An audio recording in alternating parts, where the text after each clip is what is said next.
Hello YouTube, hello the Silver Forum. Got some more NGC unboxing this evening. I've not got loads in this submission, but I thought I'd unbox it and let you have a look. It's my first video since the sad passing of Queen Elizabeth II. It's a crying shame. I had nothing but the utmost respect for the great lady. So we'll have a look, see what we've got, and there's definitely an unusual coin in this one. So we'll have a look. The first one we have got is, getting focus, we've got a Lion of England. This is the first one in the Tudor Beast series. It's a 2 ounce, it's quite a thick capsule again. Denomination of £5. The fancy hologram, and the results for this one is a PF70 Ultra Cameo. Good result for these. The silver Royal Mint coins at the minute are plagued with issues, and I mean plagued. It's quite frustrating for us collectors, and what I would recommend now, if there's a coin that you particularly want, whether you're grading it or not, it makes no difference. If you want a good quality coin now with a Royal Mint, I would advise you to buy 2 or 3 of the same coin. Just buy 2 or 3, it just gives you a few extra bites at the cherry to pick out a good one and potentially send the not so good ones back. And I think realistically now the Royal Mint is only going to get on board when they get more returns and sales. So I'm not like to bash the Royal Mint. I think when they get it right, they get it right, and when they get it wrong, they get it really wrong. So I'm glad to see this get a 70, but I have seen and heard in the grapevine there's a lot of Royal Mint coins, silver ones, struggling to get the top grades now. So yeah, so my top tip there is, if there's a particular coin you want, and especially if you're collecting a series of these, which is going to be 10 coins, just order 2 or 3 of the same coins, rummage through and pick out the best ones. I did it recently for a fellow coin collector. I'm extremely picky with coins, and it took me 3 coins to get a PF70 for him. So nice coin, looks good. I do like the Tudor Beast range. That's the first one. This one is just a delight. That's all I can say. We've got an ancient coin, and it's a quarter stater. It's a gold coin, and this is from 50 BC to 10 AD. So this is just almost a museum piece for as far as I'm concerned. These sorts of coins, I've got genuinely love for coins like this. These are genuinely pieces of our history. I mean, this at the time at 50 BC, 10 AD, this is when we've been invaded by the Romans. I mean, the Iceni tribe, the most powerful tribe that's around about East Anglia. This is a tribe of Boudicca or Boudica, or how you ever want to pronounce that. I think people are debating that one, but this is the time when Rome had invaded. Augustus was the emperor, the descendant of Caesar. Rome had invaded us, who were conquering our sort of Celtic tribes. I mean, this is back in the Iron Age time, so this is a real sort of piece of British history. And around about the time, there's a lot of conflict going on. Obviously, Boudica raised armies, massacred the Romans, and they were one victory away from getting the Romans out of Britannia at the time. But unfortunately, they battled with them on a head-on fight in just like a battlefield type of conflict, and there was only going to be one win in that conflict. The Romans were just had a far superior sophisticated army, and the Iceni and the other tribes just got massacred. So we can have a look at this one.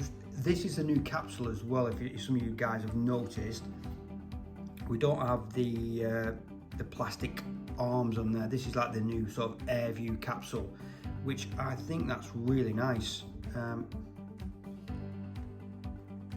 if we can get up close and personal with this one.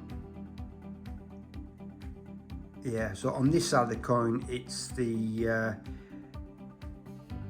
square and the crescent. There's to be honest, I can't really make this out, and I'm not too sure what it's supposed to represent.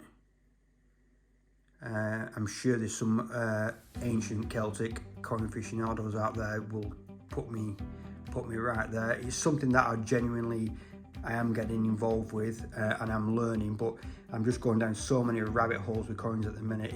It's hard to know which direction to go in, and that is just a beautiful reverse. We've got a horse and a sort of crescent moon.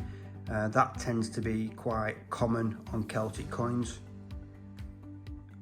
That is just a delight for the age of the coin, and I do think these types of coins are brutally undervalued. You know, we see modern proofs, you know, fetching the really big numbers, and where we get sort of real pieces of history, let's be honest, they're not getting massive amounts of love. But for me, some of these will go into my collection at one point. Now that's just a gem, isn't it? You can get oh look, that's better. These capsules are lovely.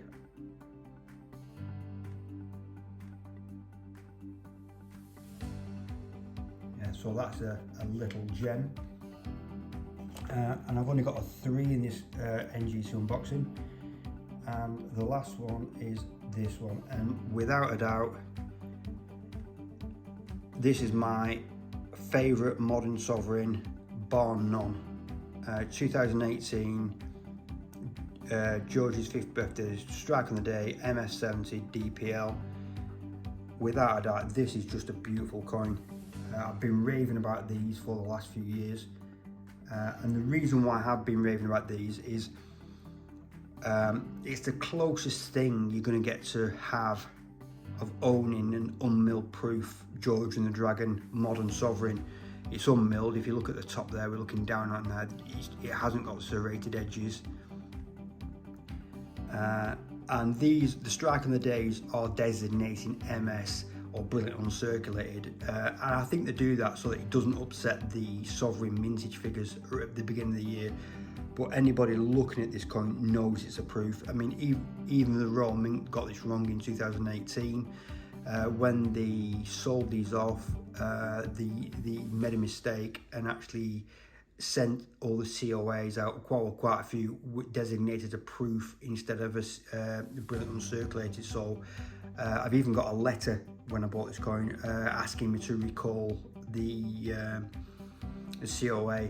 I didn't. So it's nice to keep all that letter and seeing where the Royal Mint got it wrong. But this is just an absolute gem of a coin. Our lovely Queen Elizabeth II.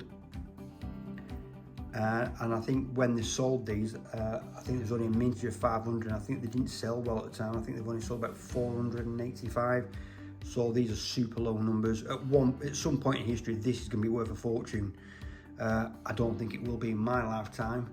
So if anybody's looking at this coin in the future, you can thank me for it. But these will be worth a fortune at some point in history, because just purely the low mintage at 485 sold.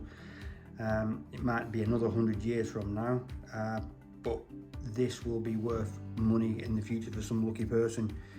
And if we can get really up close and personal with this, the strike of this is beautiful. If you look around the inner rim, it's a really clean, deep strike. If we can focus that. So that's a pleasure. And just to have a comparison, this is a 2019 proof, the year off. Actually, top it off there. Be careful now.